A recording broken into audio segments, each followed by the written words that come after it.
but behind closed doors, I'm a fool for your love. What's up, guys? Welcome back to the channel.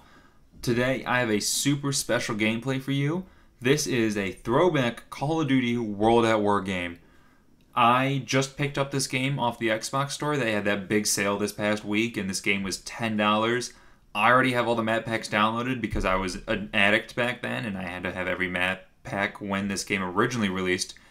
So it was just too good of a deal to really pass up, and I figured with Infinite Warfare being such a trash heap and me kind of getting a little sick of Overwatch every now and then and just needing a change of pace game to play, this would be the perfect game to throw out here on the channel, and I hope you guys really enjoy it.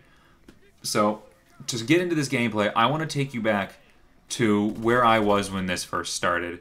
I want you guys to all close your eyes, and I'm going to take you back to a time where there was a young Max with a pale face full of acne, not even a sliver of facial hair in sight. A time where kissing a girl was just wishful thinking. A time where my mom still packed my lunch for school.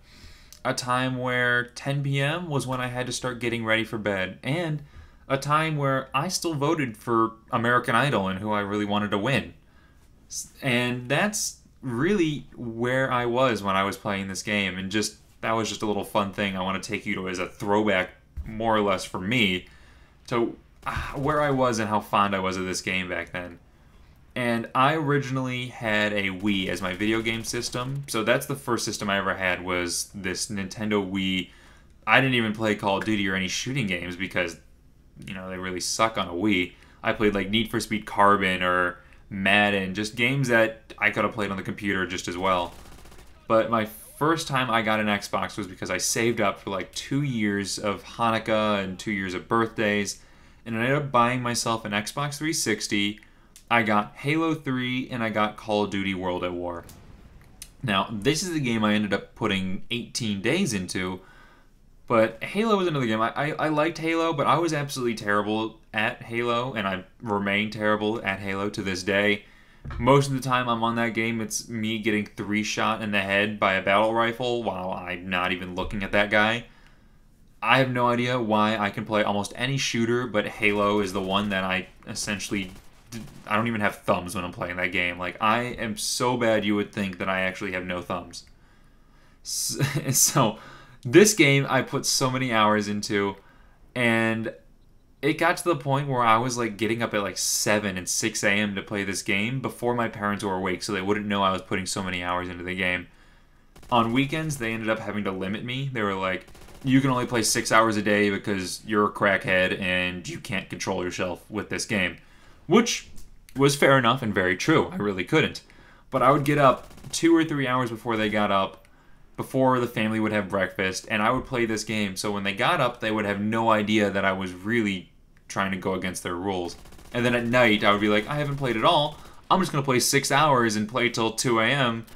because I have nothing better to do with my life. I don't need friends or to go out and have fun. I don't know what fresh air is. Who needs it?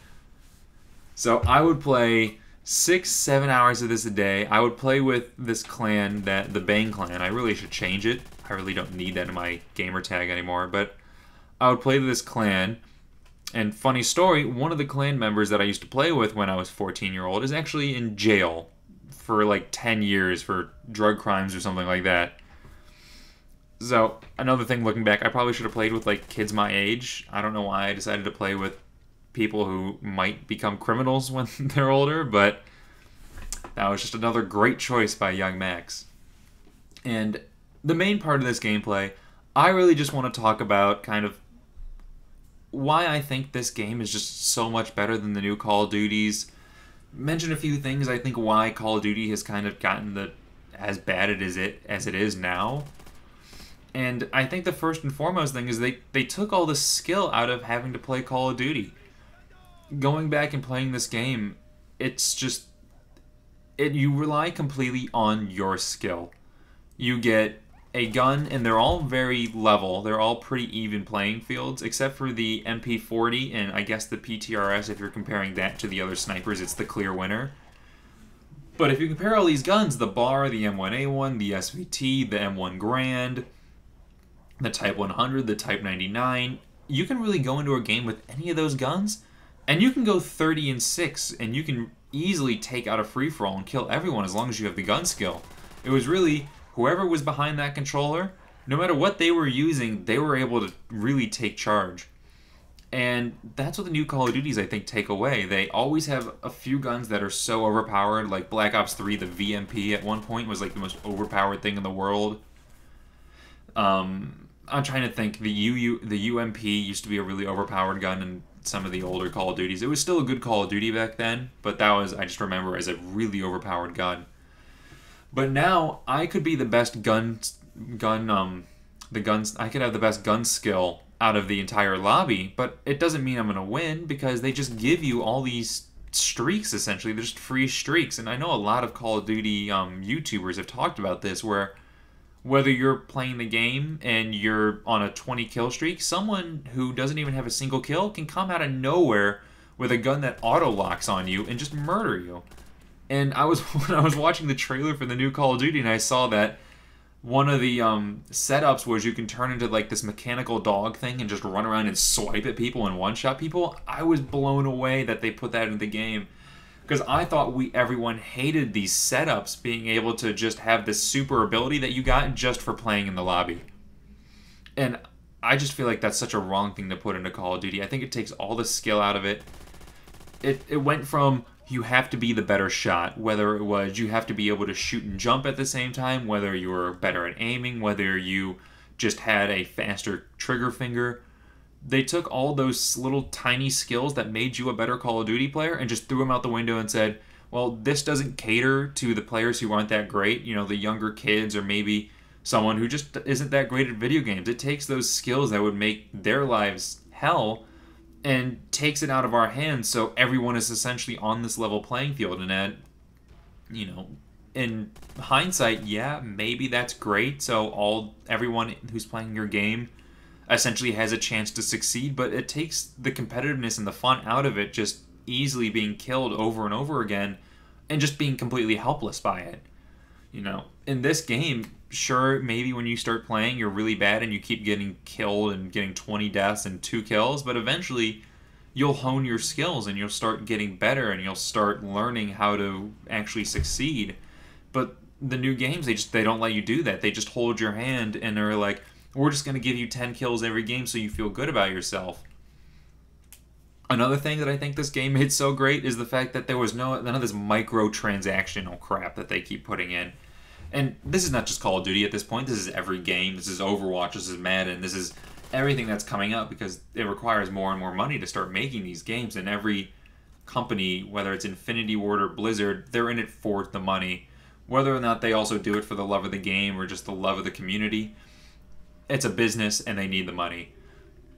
And this game you could play it for what it was, and you didn't have to worry about trying to get the newest thing, the newest gun. Even though Advanced Warfare had all this microcurrent transactions, I really did like it, and I don't like talking bad on a game I really like that much, but just having all these people like being able to buy their way to getting better guns and getting better perks and just having the advantage, it's just, I hate it, truthfully. It's hard to put into words why it bothers you so much, almost, but there's just something, it just seems cheap about it, and it's one of those things that it takes away from the challenge of the game. And another one that it's hard to explain all the things that were wrong, and I think overall, the simplicity of this game was one of the things that made it so great. You know, if you look at the MG or any of these guns, you really have like 2 attachments. You either get like a flash hider or you get a scope. And the perks, they were very simple. You get extra grenades, you get a flamethrower, or maybe you get bouncing betties. They made it very cut and dry, where it was just the gameplay that really shined. I could play this game and I could feel the power of the gun. That MG42 firing in front of you, God, I still have fond memories of it, and that's why I picked it up in this game. Or the bar, just feeling that slow, drawled thud every time a bullet came out. You knew that there was a powerful gun. And even the sounds, just the PTRS, that giant crack every time it flew out of the every time you shot, that crack, it was just so powerful. The Arisaka, the car, even the PPSH, that gun just firing so fast and the sound it made. There was just something, just the simplicity of the game, allowing the gameplay to speak for itself, that made it absolutely fantastic. And it's one of those things that I think Call of Duty's gotten away from, is they've started adding so much complexity to their game because the gameplay just doesn't stand up anymore.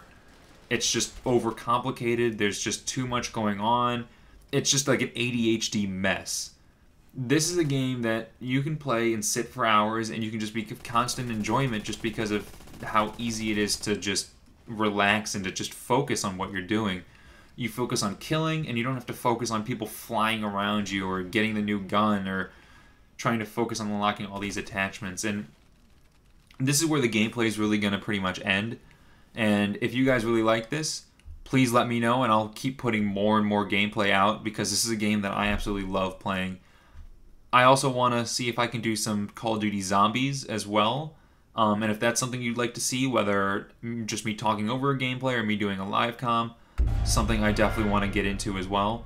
Thank you for tuning in, and I hope you enjoyed the video. Like and subscribe if you want to see more content, and have a great day.